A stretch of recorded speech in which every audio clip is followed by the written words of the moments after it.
and he's going to house it. It's amazing. Absolutely amazing.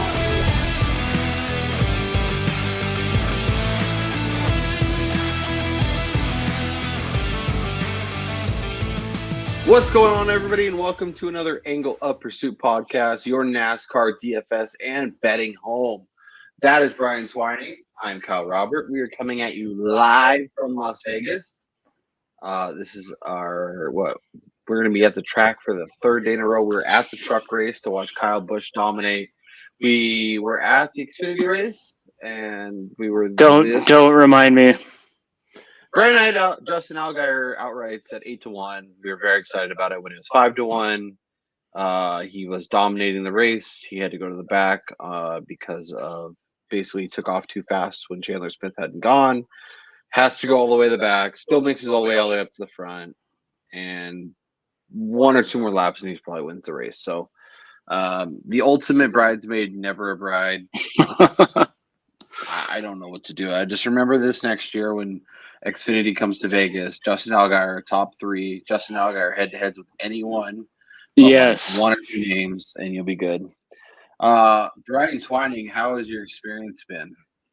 It's been fantastic. As I'm sure you could attest to, I've been firing off random college basketball bets that have been cashing for no reason. And then, of course, we did hit one winner today at the Xfinity race. We bet Josh Berry at plus money to finish ahead of John Hunter Nemechek, which didn't look great early, but wound up cashing late. And, at least we wound up without, emptying the bank account and going for an over at the Xfinity race. For sure. Yeah, I think my favorite thing to do each morning is to ask you which random college team we bet on in the first half. Camel Campbells have been my favorite team. I don't know why I didn't bet on them, so I don't know. But yeah, so we'll run through DraftKings. We'll give you some thoughts on pricing. We'll give you some thoughts kind of where we are right now. Obviously, the big news from the weekend is Chase Elliott, broken leg. See you in 6 weeks, maybe. Yeah. Josh Berry will be driving the number 9, so that'll make things interesting, obviously, for this week. We'll have to figure some stuff out there. Grabbing numbers on the outright market in terms of championships, that's kind of fun. There is potentially some opportunities with one of the biggest names not really in the conversation. We'll see if he gets the exemption. It sounds like basically NASCAR has done it in the past, and basically it's just a way to not rush the drivers back into the car when they're still injured. So we'll see how that goes. But let's jump into it, Brian. So let's talk through some of the stuff, and we'll get to some thoughts that we saw from qualifying, from practice, and seeing these cars up close and personal. So we have 5 cars that are in the 10K range. Obviously, Chase Elliott will not be running, but Kyle Busch starting 5th, 10-9. Kyle Larson starting 6th, 10-7. Joey Logano on the pole looked dominant today, 10-5. Ross Chastain starting 8th at 10-3. I guess is this a range to attack? Is this a range to avoid? And if you're going in, who do you like? We had talked about this on Friday after we jumped onto the Kyle Busch train late for the truck race. I mean, we should have grabbed him when he was still plus money. It wasn't even close in terms of how much better he was than everybody else. But then coming into the Xfinity race, we talked about this. Like, although it's a minor, it was a step up in competition, and now we're getting even into a larger step up in competition. RCR was not fast during practice. Yes, he qualified 5th. I mean, that's a 1-lap run. But when you look at like 5 and 10 lap averages, RCR wasn't really that competitive. So, like, for me, I'm fading Kyle Busch Sunday. Penske is going to be on fire, but my thoughts about Joey Logano. Yeah, I think it's really interesting because I think the name you didn't mention, Kyle Larson, could be the guy that gets squeezed. Obviously, Kyle Busch, homecoming, Vegas guy. It is interesting that, you need the driver to be awesome, but you also need a vehicle that can help get him there, and clearly didn't have it today in the Xfinity race. But Kyle Larson may be the guy, especially after burning people the first couple weeks with accidents early, especially last week. Could be a nice opportunity to get in. Then you know how much I love Ross Chastain. He's on the outright card. Yes. I bet him here in Vegas at 11-1. Very excited to be holding that ticket currently. I like going in on this range, and I like potentially using Larson, potentially using Chastain, and I don't hate using Logano either because the Penske cars are insanely fast. Joey looked great. Obviously, won here in the playoff race, so a lot to like there. Let's dive into the 9K range where there is a bunch of interesting names. We'll start with your guy Denny Hamlin starting 12th. Speaking of Penske, Ryan Blaney starting third at 9,700. Truex at 15, starting 9,500. Christopher Bell starting 10th at 93, and William Byron, one of the other outrights I am currently holding at 17-1. Looked incredible in qualifying, and only because Joey Logano was insanely fast, he was able to take the pole away. So 9,100, this range is really interesting. I think if you want to skip the 10K range and dive in here, I think that could be an interesting way to attack it. Who is your favorite name or two from this range? As you know, I am a glutton for punishment. It's going to happen eventually, but it's for good reason. Ryan Blaney is incredibly fast. He's been fast all season. He looked great during practice. He looked great during qualifying. He's really good here when he stays on track. He was probably the best car here during the fall last year until he crashed. This is a situation where if you look at Logano's career finishes here, Logano, yes, he's won 3 of the last 8 races, but in the 5 other races where he didn't win, he finished 9th or worse. Yeah. So I would prefer to skip the 10K range and go with my dominator, Ryan Blaney, starting 3rd, just thinking that eventually the regression to the mean means he's going to finish inside the top 3 or potentially win. That's what we thought about Justin Allgaier too, and how did that go? I do like that, though. I think it is interesting. I think, obviously, we were really impressed with the Penske cars, so you're getting a Penske guy who could lead laps early, who could dominate the majority of the race, and you're saving $1,000 on Joey Logano. So I think that makes a hell of a lot of sense. I love William Byron. I think he's incredibly fast. Of the Hendrick guys, he was my favorite option coming into the race. Obviously, no Chase Elliott, so we'll see kind of how they shuffle things now that Josh Berry is going to be driving that car.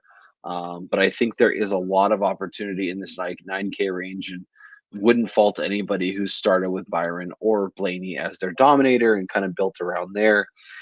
I like Party Marty a little bit this week. I know he only qualified 15th. Didn't look amazing. I'm interested to see how he can perform kind of into Sunday, if they can figure some stuff out and kind of improve the car. But starting 15th, I could see, maybe a top 5 finish, moves up, leads some laps maybe later in the race. Could be an interesting name. I know you love yourself some Christopher Bell. I'm not quite as optimistic, but another guy starting 10th has the opportunity where if things go right, all of a sudden he's, leading the race late, has a chance to legitimately win, and placement points, fastest laps, a lot of that kind of stuff could be really, really compelling at 9,300. Yeah, what's really interesting about a Christopher Bell or even William Byron, the guy right below him, and then going back to the Ryan Blaney topic, all 3 of those guys are drivers who definitely have the skill and talent to win at this track and have shown incredible speed at 1.5s.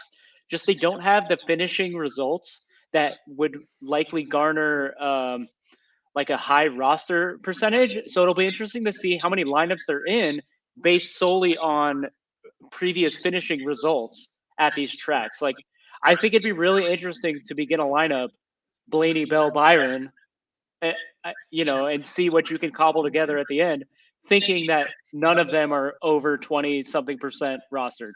Yeah, and I think, obviously, like, building all of them, that's a really good way to get unique. But you could even take 1 or 2 of them, pivoting off of some of the other names in their area. Like, if you're pivoting from Logano to Blaney, if you're pivoting from one of the higher priced guys down to Christopher Bell. I even like going, as we kind of tumble into the 8K range, going with Bowman starting 11th at 8,500, a guy that I've been excited about all weekend.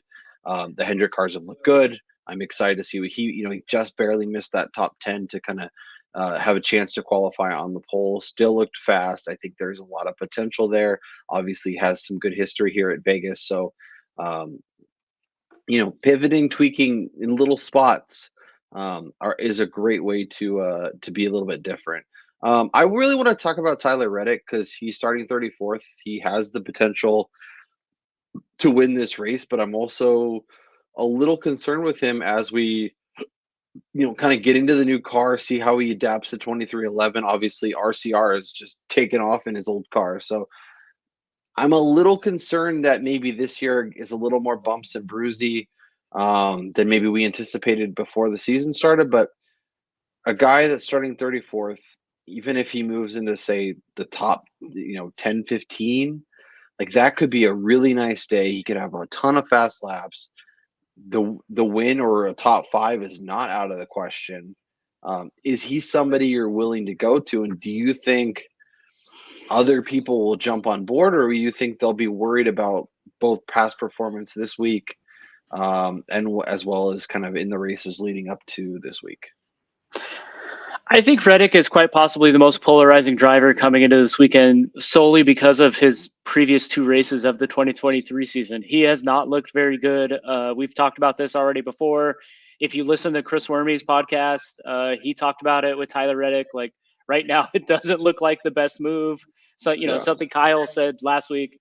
But when you look at what he did last year, Reddick was great here. So I'm kind of in a wait and see mode with him, just because I don't really know what the other vast majority of people are going to do. Are they going to base their rostering of him on last year's results or on what we've seen this year?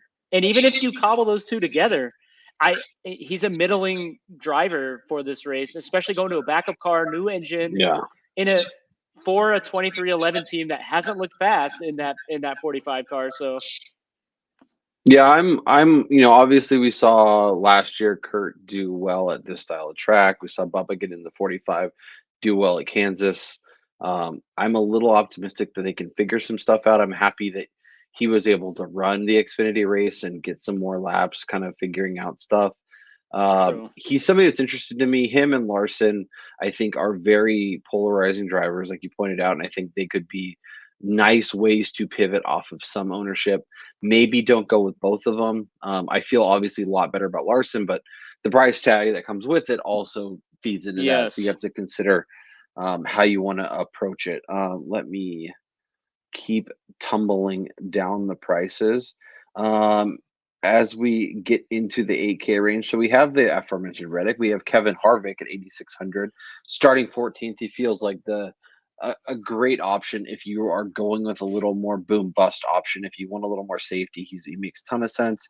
Starting 14th, 8,600. I think you will get a top 10 day out of him, potentially top 7. I don't know if he has what it takes to win here, but performed well last year, especially in the playoff race. I think he could be interesting. I love Bowman. Bubba Wallace was obviously great until him and Larson got into a kerfuffle. We talked about their potential. But 2311 has had their bumps and bruises. This could be a nice week for them to figure some stuff out. Starting 13th, I think he makes sense. And then Austin Dillon starting 26th at 8,100. We talked about the RCR struggles. But Kyle Busch knows how to win here, and maybe you can glean on some stuff and make things interesting. And then Josh Berry started 32nd in a really fast car. We'll see if he can get the best out of it. Qualifying was not very pretty, but maybe he figures some stuff out between Xfinity and just gets a little more confidence as the race goes along. So maybe he's a guy that finishes in the top 12, 15, something like that. Whoa. Well, it's just in that car. Like if we put Chase Elliott, obviously he's a much better driver. Yeah, a lot more experience. Can win this race starting from 32nd. I'm not asking. Okay, even if we get to say 2015, like it doesn't feel that insane to see a top 15-ish day. Yeah, I mean, I guess I could see that. The one caveat to that would be that this is Josh Berry's first ever live action in the next gen car. And, it's something that a lot of drivers have talked about. There is a huge difference between the Xfinity cars and these next gen vehicles. He's going to have Yeah. to get accustomed to that in a very short amount of time. He has not been on track in the draft. We're going to see winds of up to 40 miles per hour sustained with gusts up to 70 miles per hour tomorrow at the track. So, these are all going to be experiences that he's never had before. And he's going to be driving in traffic. And if there's one thing we know about this next gen car, clean air is king. And he's going to have a lot of dirty air tomorrow. And starting that far back in the pack, I have an eerie feeling that he may not last past the first stage. I mean, if we get cautions, he may be one of the ones that's involved early because those normally come from the back of the pack. If guys are getting, lapped or something of that nature. Yeah, so Josh Berry's a fade for me.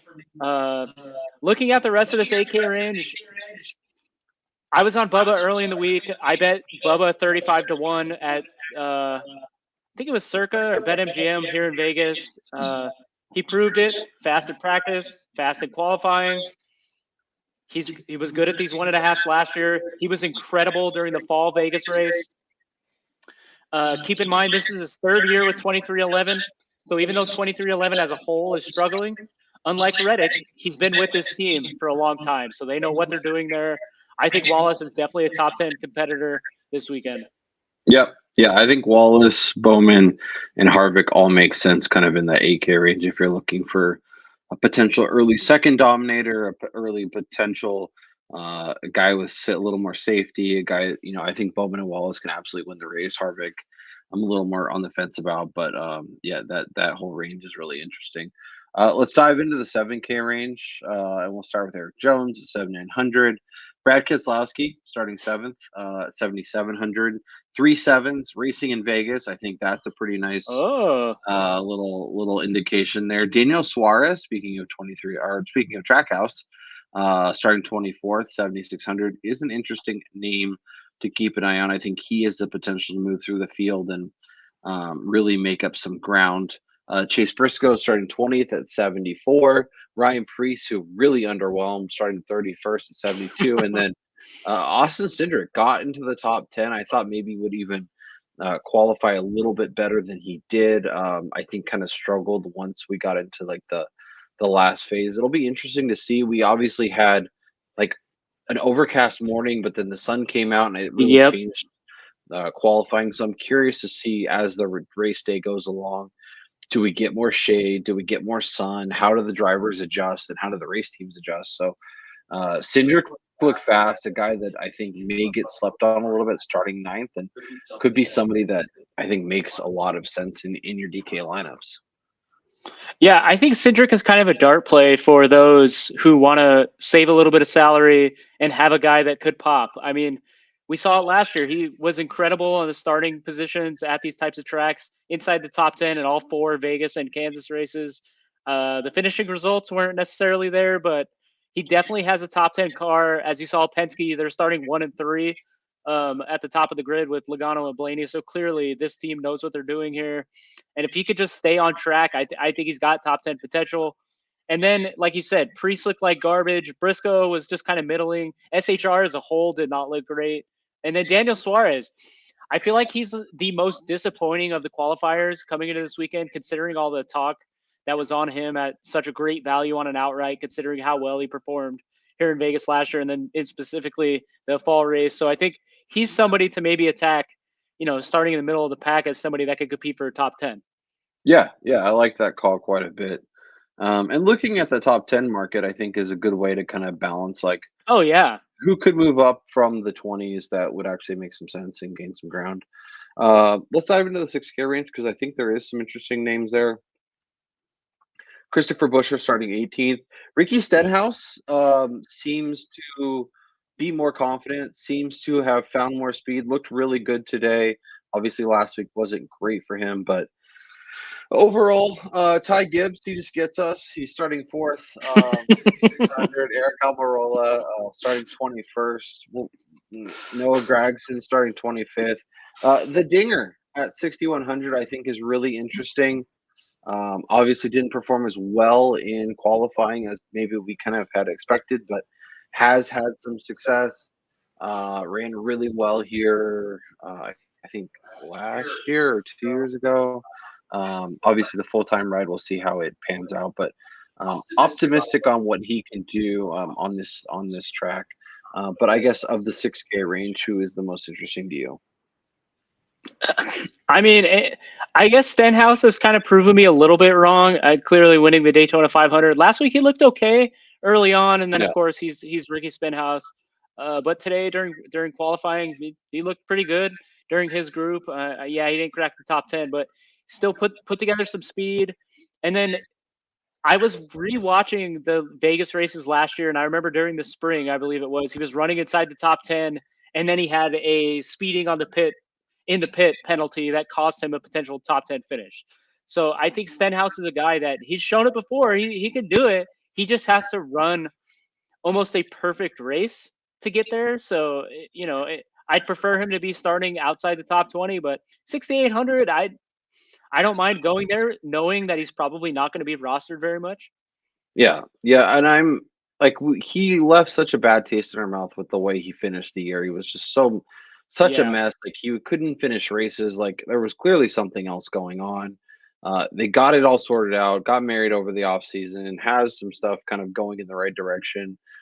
Obviously, the win at Daytona probably did a lot for his confidence. So I'm Yeah. optimistic he can be a little more week to week viable and not just like, okay, we'll pick them for the 3 super speedway races and then watch them crash in the rest of them. So I do want to add one more thing with Stenhouse. I think having that win at Daytona already will add a little bit of safety yeah, into his thinking. So yeah, he may not be pushing as hard for wins anymore, but then that may result in more top 15 or potential top 10 finishes because he's not risking it for the biscuit at this early in the season with clearly right now he's in the catbird seat for a playoff spot.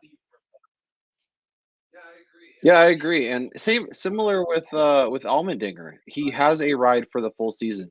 He's not in a position where he's either first or last. So he Yep. wants to be building the points over this course of the season.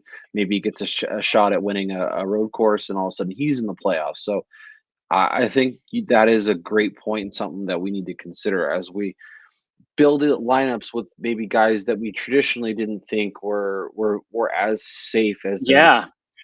probably are in 2023. Let's dive into the 5K range. Justin Haley starting 27th, Michael McDowell starting 17th. Harrison Burton had obviously the huge issue with the Whew. nut from the truck series was still on the track. Could be a Punctured his nice radiator. yeah, so hopefully he's also going to the backup car, but could be an interesting play starting 35th. Ty Dillon starting 33rd. Corey LaJoie starting 19th. He looked pretty decent today. And then the Gilly Gang, Todd Gilliland starting 28th. If you want to get aggressive at the top, you're probably going to have to come down here. Who is the name or two in the 5K-ish range? And we can even dip into 4. There's only 3 names, Cody Ware, BJ McLeod, and JJ Yaley. If you're looking to be a value hunter, a bargain bin diver, who is the name or two that you're gravitating towards? Even though he's going to be likely going to a backup car, I think overall, I think the safest play would be Burton, just thinking that he's better than Ware, McLeod, and JJ Yaley. So, I mean, at worst, he's going to finish 33rd, even if he's lapped. But, 5,600, I don't think that's bad. And you're going to be getting a couple of placement points. But honestly, if you're going to get aggressive, I really think Corey LaJoie is a guy who he could potentially run really well here at Vegas, which is kind of a higher speed, 1.5 mile track that it doesn't play very tough on the tires. This is the kind of stuff where LaJoie should be good at. And, he showed it. Qualifying inside the top 20 for a Spire Motorsports car is pretty good at a track that isn't traditionally great for him at $5,200. I mean, if you could potentially get him to get inside the top 15, you're looking at a pretty good points per, dollar ratio. Yeah, I like both those calls. I'm with you. Burton makes a lot of sense, and could he finish 22nd and have a nice day for you? Absolutely. I don't hate Michael McDowell. He hasn't been like he clearly made strides last year, and we were kind of excited about maybe what this year could be. He hasn't lived up to that. But he is starting 17th. Although as crazy as it might sound, LaJoy is starting 19th, saving a few $100s. It's an interesting conundrum and one I didn't think we'd be having this soon, especially at Vegas, but I think Yeah. is one worth discussing. So, Brian, I think that leaves us one thing left to do. Let's build a lineup. Unfortunately, since we are in Vegas, we will not be able to play DraftKings this weekend, but we will help you guys build lineups, and hopefully somebody out there wins all the money on DraftKings, and you guys can send us a nice thank you note when you do. So, Brian Twining, as you are the host of us out here in Vegas, I will give you the first pick. Who is the first name going in our lineup?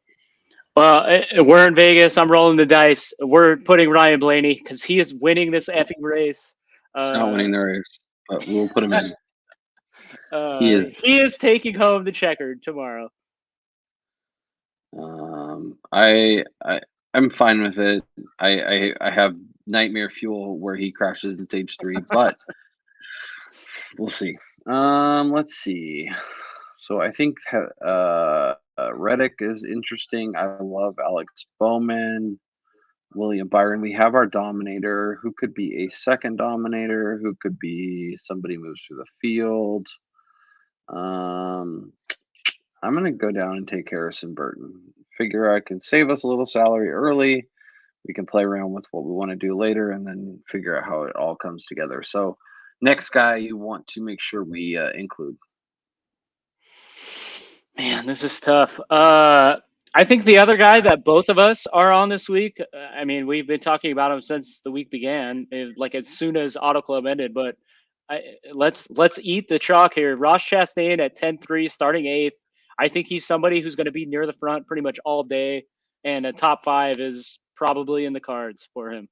And I don't know how chalky he's going to be, just considering the names that are around him: Kyle Busch, Kyle Larson, True. Joey Logano, even Ryan Blaney. I think he's 5th of that little 5-6 names. Denny Hamlin. I don't know. I think he's interesting. And there's our double dominator. Let's see here. I'm going to put Tyler Reddick in since we are being a little bit unique. He is starting 34th. He is in a backup car, but I think he is much better than that. I think he could have a top 15-ish day at worst, and potentially do much better than that. So I am going to ride the Lightning with Tyler Reddick, who is about yay tall. Oh, man. So we have 7,800. We have a few options. We can dive down here and go with like a Corey LaJoy. We could go with a Michael McDowell. We could go Dinger, who's starting 23rd at 6,100. I like that a lot. You know what? I talked myself into it, but let's add Ricky Stenhouse Jr. at 6,800 because I don't think he's going to be rostered very much. And if he can maintain that position, maybe through pit stop cycles, lead a couple of laps, he winds up with a 25, 30 point performance here. And as long as he stays on the track and he finishes on the lead lap, I think he's going to have a decent day here in DFS. I mean, we are really just doing it, aren't we? So I think we need to go a little safer, but maybe somebody who can win. So Alex Bowman would be my favorite option of kind of the 8-ish K. Kevin Harvick's definitely a lot safer if we want to rely on Blaney. Actually, I think Harvick is the play because we have Blaney and Chastain who could easily win the race. We just need Harvick to have a top 10 day, potentially a little bit better. But with Ricky Stenhouse and Tyler Reddick, I think he gives us a lot of safety and leaves a couple hundred on the table. So I will save this lineup. I will take a screenshot to see how many points it scores, and we can look cry when it would have been one of the cashers. Oh yeah, that would totally be the way.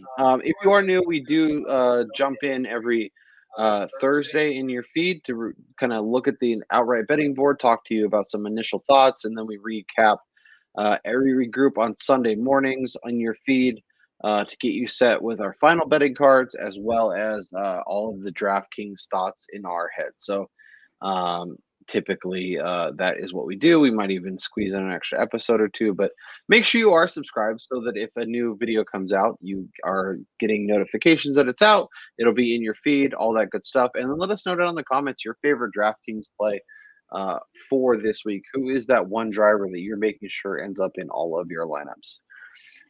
Let's recap the updated odds, see if we can still find value and potentially look for some interesting names, and then we'll update our betting card, give you our best bets, and we'll get the hell out of here. So Kyle Busch 6-1, 5-1 at Caesars, Logano 5 to 6-1, and then who else is right there? Larson's now down to 7 or 8, kind of like the plus 850 at FanDuel. That's really tempting. Blaney is 7 to 9, Ross Chastain 8.5 to 10. Byron's number crashed down. Biggest mover. Yeah, I'm happy to be holding a 17 to 1 on him. I guess of that range, if we are just getting into the market now, who is the name or two that you would be finding yourself gravitating towards?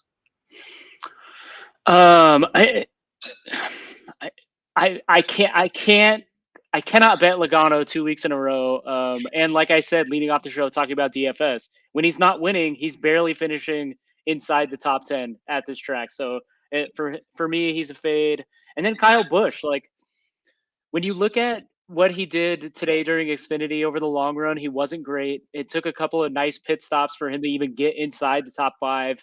And then RCR as a whole for the practice and qualifying was not great. So, I don't think betting him at the top of the board is the play. I'd much rather prefer to go to Kyle Larson, who over the long run last week, even though he finished 16 laps down or whatever the hell it was, he was probably the best car on track. At 8.5 to 1 for a guy who last year at this time for the spring race came into the week like 4 to 1 to win. So like Larson to me is the first guy that's popping for value. And then obviously I got Blaney for a few units at 10 to 1 here in Vegas. And then Chastain, who we're sitting on 11 to 1 tickets pre-practice and qualifying, obviously still at 10 to 1, I think is some value.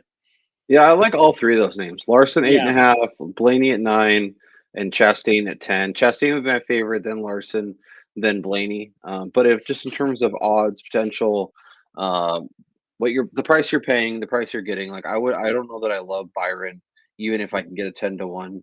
But part of my brain is also broken knowing that there was 15 and 16 and 17 out there. So if you love Byron and you think 10 to 1 is a good number and you're happy to get down on it, I think he has a tremendous chance of winning. Obviously qualified well. So if you want to jump in on that, go for it. My brain is broken and I know there was 15 out there and it's hard for me to bet that number, especially when I can bet Ross at the same price or Larson at True. Yeah, well, and we talked about this off camera, but Byron last year, and I think so far it's kind of continued. He's a top 5 or nothing, essentially right now. So I mean, I would look at his top 3, top 5 numbers if you're going to bet him on the outright to hedge out. Yeah, if based on, you know what I mean? Like I'd rather just I don't want to bet a top 10 on William Byron. I'd rather just bet him to win or not bet him at all. Because he's very much like Logano, where he's going to either win the race or he'll be like 23rd. Alex Bowman hanging around 24, 25. I love. I would happily bet that. I bet him at 20. There's plenty of 22, 24, 25. There's still 20. Like I would very, very, very happily bet Alex Bowman. He almost made it into the final 10. Looked fast. Obviously, the Hendrick cars are always strong here, so don't fault anyone who goes that way. Brad K, Kevin Harvick are two names that I like, but more on the top 5, top 10. Yeah. In terms of matchups, like I like both of them. I think they're both going to be rock solid all weekend, but I don't think the outright is the way to attack it, even if you can grab a 28 to 1. Brian, I know you love yourself some Bubba. Obviously, he is another guy that has the ultimate upside. 33 to 1 is not a bad number. Showed the ability last year to run at the front and be competitive. We've talked about 2311 struggles a little bit. But he, like you mentioned, he's been in the ride a few years. He knows kind of what to do and make his car a little bit better. So could be an interesting prep play at 33. Yeah, I don't mind anybody still going to Bubba even at 30. You know, for obviously a small bet because he's with a team that has absolutely looked like dog crap so far this year. But that said, like even last week at Auto Club, he was pretty fast, and then he had electrical issues or engine issues. He overheated. Daytona, typical Bubba Wallace. He was okay. He was pretty good. He was inside the top 10 pretty much all day. And then, like you said, he won the Fall Kansas race. He was really good Fall Vegas. I think he has it kind of figured out, and unlike Tyler Reddick, like we said, he's more in tune to what his car is doing and what his team is doing coming into the weekend. And like you, I'm sitting on a 35-1 Wallace bet here in Vegas. So I mean, like obviously, I'm not going to go back to the well with these shorter numbers, but 33-1 is good. Bowman 25-1. I think there's something that we haven't even hit on yet. Is that the absence of Chase Elliott? I don't think that any of these numbers are reflective of having one less guy who would normally be bet among the top, 6, 7 guys for outright. So I think that's something to take advantage of. Yeah, I think that's something that going forward we'll definitely see. Tyler Reddick is the anti-William Byron. He was a guy that was hanging around 12 to 15. Now he's way down at 33. If you liked him coming into the week, if you think his form with RCR can carry over and he can have a nice day, might make sense to look at him. I'm not going to get there just because my betting card is getting full, but maybe I'll look at him as a top 10 candidate. Maybe if I can get a decent number there. Daniel Suarez is still hanging around 40 if you are buying into the Kool-Aid that people were selling early in the week. Austin Cindric's numbers have come crashing down. I think the 66s are probably still in market, but most likely you're looking at 40 or something. Brian was on the 80, so that's a nice number at this point. We'll see if he can bring it to fruition and cash that for him. I think beyond there, Briscoe, Busher, Almirola, Austin Dillon, like we're just talking about guys that I don't really think can win the race. So No, yeah. if you wanted to take a shot on somebody, I think Dinger would be the name for me, just because we've seen him do well on this style of track. But it's probably a place to avoid. Let's head over to DraftKings or to FanDuel because they seem to have the best numbers, and we'll see if we can't find some decent odds. Obviously, the top 10 market is going to be aggressively priced. Most of these guys you don't really want to unless you're mixing them into parlays or something, but I'm not even sure FanDuel will let you do that.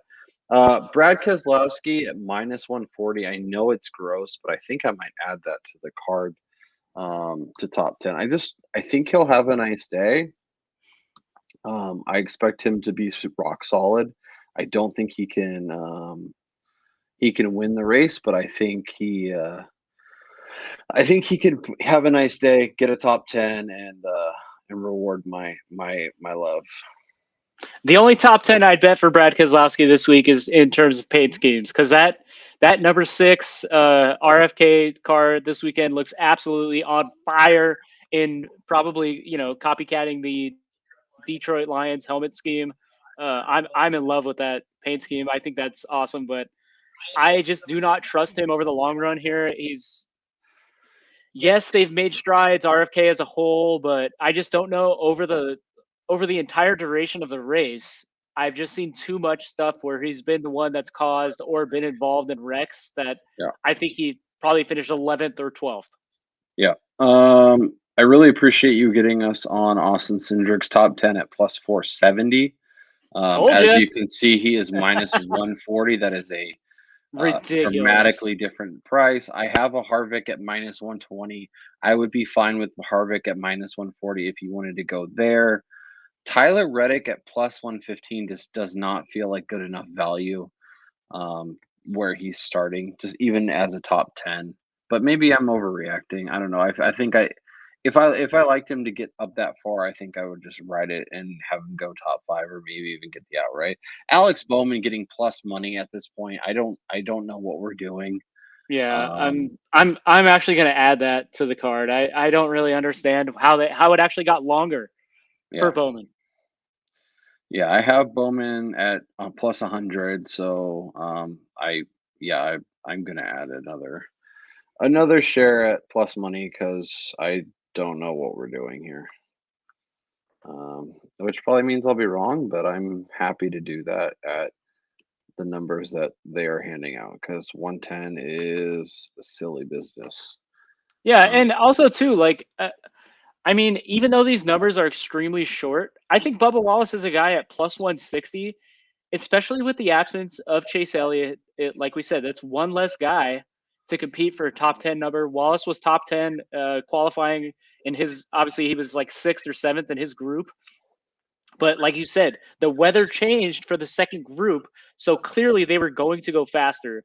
Um, so I think Bubba is a guy at plus 160. I think there's still some value there. Obviously, shop the number because there might be a plus 180 or maybe even still a plus 200 out there. So I think yep. Wallace is a guy that I would still go to the well with. Yeah, I agree. And I have a top Toyota at 9-1. I don't know we can look and see if there is prices out there, but I'm happy to be holding that. I'm excited about what he could do tomorrow and have a nice day. Don't love a lot of what's going on here. Stenhouse at plus 550 to top 10. Dinger at plus 550. Do we have him on the card yet? I don't. I do not. I'm gonna add him at plus 550, not for a full unit even, but I think he could have a nice day. I think a top 10 is well within his range of outcomes, and getting plus 550 seems mispriced. So I will take my shot and see if I can't cash that. Well, and on that note, obviously, again, like I led into the show, I'm a glutton for punishment. I'm going to try my hand with Stenhouse Jr. I liked him last spring here. I missed out on the Daytona 500 celebration because I just had gotten sick with him, and clearly Yep. maybe he's different or he's just going to break my heart yet again. So I'm going to add the Stenhouse top 10. The number's way too long. Yep. I Uh, like he that. he should probably be around the 3 to 4 number, especially with his qualifying effort. I agree. I don't hate Ross Chastain in this group. Obviously, there's a good chance that the winner comes from this group. So maybe you just take Chastain on the outright and getting a better number, but I do think it is interesting.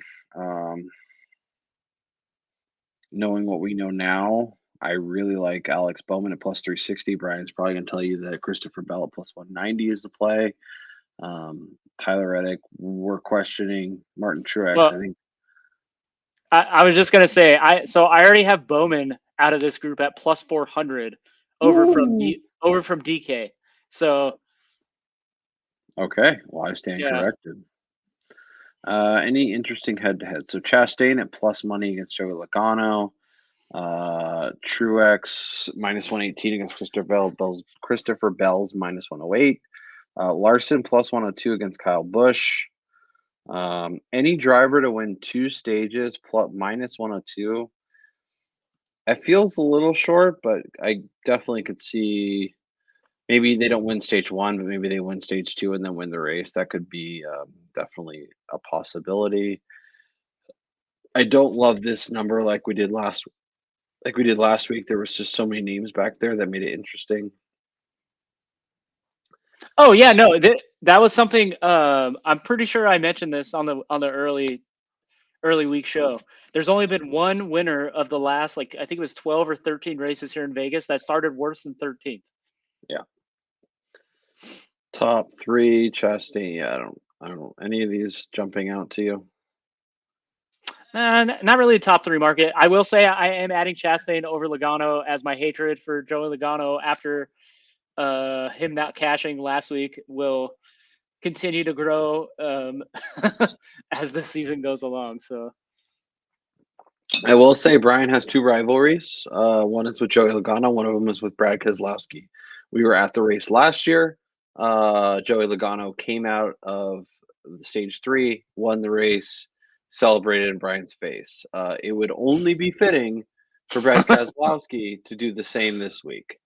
So just putting that into the ether. Do what you wish with that. I would sell the fall race tickets. I would not come back. I would say that Las Vegas is bad luck for racing for me if that was the case. So let's recap our card. I have 3 outrights. I have Ross Chastain at 850. I have William Byron at 18-1, and I have Martin Truex at 12-1.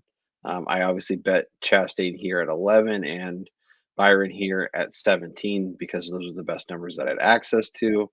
I did not bet Truex. I'm kind of fading a little bit on him, but I did make the bet earlier in the week, so I like him more as a top 5 guy than an outright winner, and today helped me realize that a little bit. So, but I'm not taking it off the card because it's on the card. I made the bet. I'm going to stick with it. Top 5 Willie B, Harvick top 10, Alex Bowman top 10, Austin Cindric. I have a Bowman top 5 from earlier in the week. As I mentioned, Bubba Wallace top Toyota. Bubba Wallace top 10 at plus 230. I have Bowman over Reddick, Chastain over Blaney, and Logano over Busch. I added the Brad K top 10 at minus 140.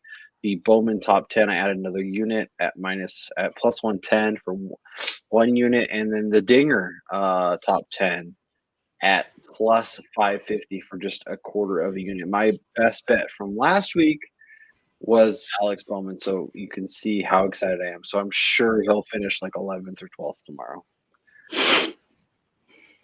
Brian, why don't you break down your card and give the people your best bet from Wednesday and from today? All right, so overall I have 4 outrights. Earlier in the week I had Bowman, Blaney, and Bubba Wallace. I just added the Ross Chastain at 10-1 to the card. Considering he's 8 or 9 everywhere else at most of the online books, I think the number is too long. I have one top 5, Ryan Blaney at 2-1 right now. My top 10s, I had Bubba early in the week. That was my best bet. Austin Dillon at plus 250. It got a little bit longer after his poor practice and qualifying. I still think there's value on him, especially with the number being over 3-1. And then Cindric at plus 470, which is absolutely ridiculous now after watching his qualifying effort. And then I added 2, Alex Bowman and Ricky Stenhouse Jr. Matchups wise, I have couple of groups, Alex Bowman over Christopher Bell, Martin Truex Jr., and Tyler Reddick at plus 400 over at DK. Cindric over Harvick, Keselowski, and Briscoe at plus 450, which is looking incredible. And then matchups, Ryan Blaney over Ross Chastain, which is the show bet. And then Chastain over the much-hated Joey Logano, who's sitting on pole. And then for my best bet, for the late week show here is it's going to be back-to-back weeks for him making the card. I am going with Alex Bowman, the top 10 at a larger number. He's dead.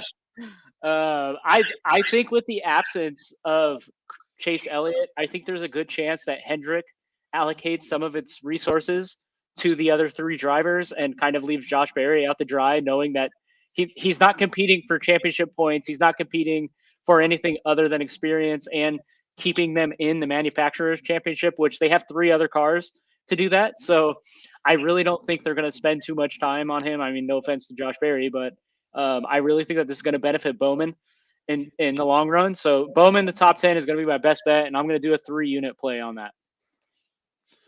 RIP Alex Bowman.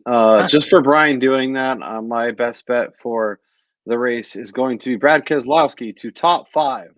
Or to top 10 rather, at minus 140. I'm going to put 5 units on that. Disgusting. Yes, that is what I'm here. I love the sound. I cannot wait for Brad K to move into the lead with seconds to go and rip it out of Ryan Blaney's hands. It is going to be fantastic. Appreciate everybody who's rode along with us today. We are recording live from Vegas, so Brian's face is frozen. We are stuck, not in our normal setup. You can, if you've been following along, you know what our normal setup looks like. But we wanted to make sure we got this content out to you guys so you can get your DraftKings lineup, so you can get those final bets set. Enjoy the race. Look for us on TV. We're right at that start-finish line, all the way at the top. And enjoy the race, and we'll talk to you guys next time. Go Ryan Blaney. We got Ross Chastain. I'm gonna go get a watermelon because you're gonna get ready to smash it.